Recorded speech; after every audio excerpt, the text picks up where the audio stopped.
সন্দেশখালী কাণ্ডে কিংপিন শেখ শাহজাহানকে এখনো ধরতে পারছে না পুলিশ, কিন্তু সন্দেশখালীর বিদ্রোহী মহিলাদের আইন নিজের হাতে তুলে না নেওয়ার জন্য আবারও আবেদন করলেন বসিরহাটের এসপি মেহেদি হাসান রহমান। সোমবার 26শে ফেব্রুয়ারি তিনি জানান, কিছু মহিলা শঙ্কর সর্দারের বাড়িতে হামলা করেছেন। সন্দেশখালীর মানুষকে বলেছি নিজের হাতে আইন তুলে নেবেন না, নিজের হাতে আইন তুলে নিলে আমরা কঠোর লিগ্যাল অ্যাকশন নেব। আমরা কিছু লোককে এই ঘটনায় ডিটেন বা আটক করেছি, ভিডিওগ্রাফিও সংগ্রহ করেছি। পরবর্তীকালে এই ভিডিওগ্রাফি দেখে আমরা কাউকে আবারও ডিটেন বা আটক করতে পারি, কিন্তু শেখ শাহজাহানকে তো গ্রেপ্তার করার ব্যাপারে আর কোনো বাধা নেই বলে জানিয়েছে হাইকোর্ট। তাহলে শেখ শাহজাহান কবে গ্রেপ্তার হবে এ বিষয়ে এসপি জানান, এখনও অর্ডারের কপি হাতে পাননি, দেখতে হবে। তবে তিনি জানান, শেখ শাহজাহানের বিরুদ্ধে এফআইআর হয়েছে, কিন্তু পুলিশ এখনও অভিযোগ নিচ্ছে না। এই অভিযোগ উড়িয়ে দিয়েছেন এসপি। তিনি জানান, এখন ক্যাম্প করে অভিযোগ নেওয়া হচ্ছে। এই অভিযোগ যারা করছেন তারা ভুয়ো অভিযোগ করছেন। 8 তারিখ থেকে সন্দেশখালীতে নানা অভিযোগে বিক্ষোভ আমরা দেখেছি। অভিযোগ হয়েছে এবং তার পরিপ্রেক্ষিতে কি কোনো এফআইআর হয়েছে এখনো পর্যন্ত? এই প্রশ্নের জবাবে এসপি জানান, হ্যাঁ হয়েছে। শুনুন বসিরহাটের এসপি মেহেদি হাসান রহমানের বক্তব্য। এখানে কিছু মহিলা শঙ্কর সর্দার নামে একজনের বাড়িতে আক্রমণ করে। আমি সন্দেশখালীর বাসিন্দাদের বারবার বলছি যে আপনারা নিজের হাতে আইন তুলে নেবেন না। আপনারা যদি নিজের হাতে আইন তুলে নেন, পুলিশ লিগ্যাল অ্যাকশন নেবে, কঠোর লিগ্যাল অ্যাকশন নেবে। আমরা কিছুজনকে এই মামলায় ডিটেন করেছি আর আমরা শক্ত কঠোর লিগ্যাল অ্যাকশন নেব। এখন কিছুজন ডিটেন করা হয়েছে, আমরা যা ভিডিওগ্রাফি আছে আমরা যাচাই করব, যদি ওরা ইনভলভড হয় আমরা ওদেরকে অ্যারেস্ট করব। ওটা এখন এই মুহূর্তে বলা যাচ্ছে। আমি এখন ল অ্যান্ড অর্ডারে ছিলাম, আমি আগে পড়ে নিই কি অর্ডার আছে, তারপরে আমি এটা রেসপন্ড করতে পারবো।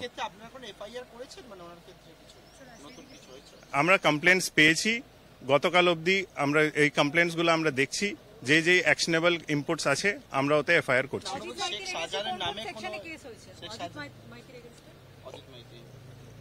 দেখতে হবে ম্যাডাম, সেকশন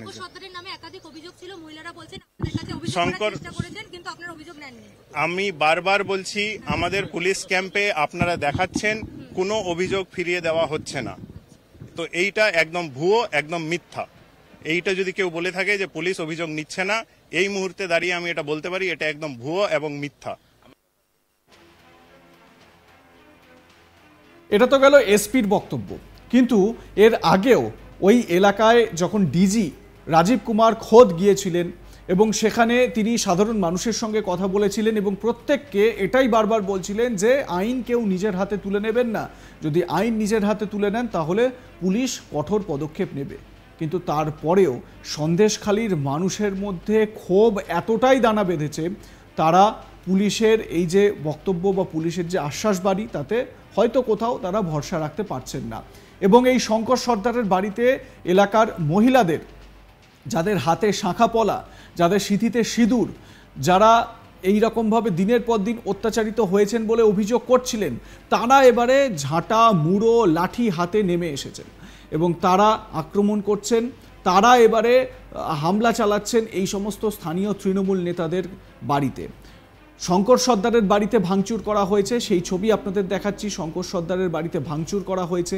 অজিত মাইতি তিনি কিভাবে অন্যের বাড়িতে লুকিয়ে পড়েছিলেন এলাকাবাসীর হাত থেকে বাঁচতে, সেই ছবিও আপনারা আজ তাক বাংলার ক্যামেরায় দেখেছেন। এবং এই শঙ্কর সর্দার, অজিত মাইতিদের যখন প্রোটেকশন দেওয়ার জন্য পুলিশ যায়, সেই সময় ওখানকার মহিলারা যারা রণংদেহী মেজাজে ছিলেন, তারা পর্যন্ত পুলিশকে বলছেন যে আপনারা শাঁখা আর পলা পরে নিন, আমরা প্রশাসন সামলে নিচ্ছি। কারণ মহিলাদের মধ্যে যে ক্ষোভের সঞ্চার হয়েছে, সেই ক্ষোভের বহিঃপ্রকাশ এই রকম ভয়ঙ্করভাবে হচ্ছে। দেখতে পাচ্ছেন সেই মুহূর্ত যখন এই শঙ্কর সর্দারের বাড়ি ভাঙচুর করা হচ্ছে।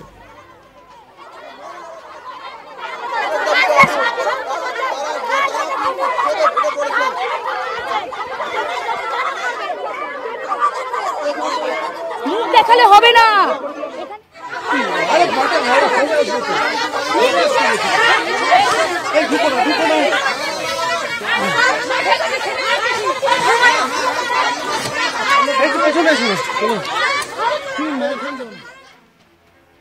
সন্দেশখালী সত্যি উত্তপ্ত হয়ে উঠেছে। আপনাদের মতামত জানান, দেখতে থাকুন আজ তাক বাংলা, সাবস্ক্রাইব করুন চ্যানেলটি।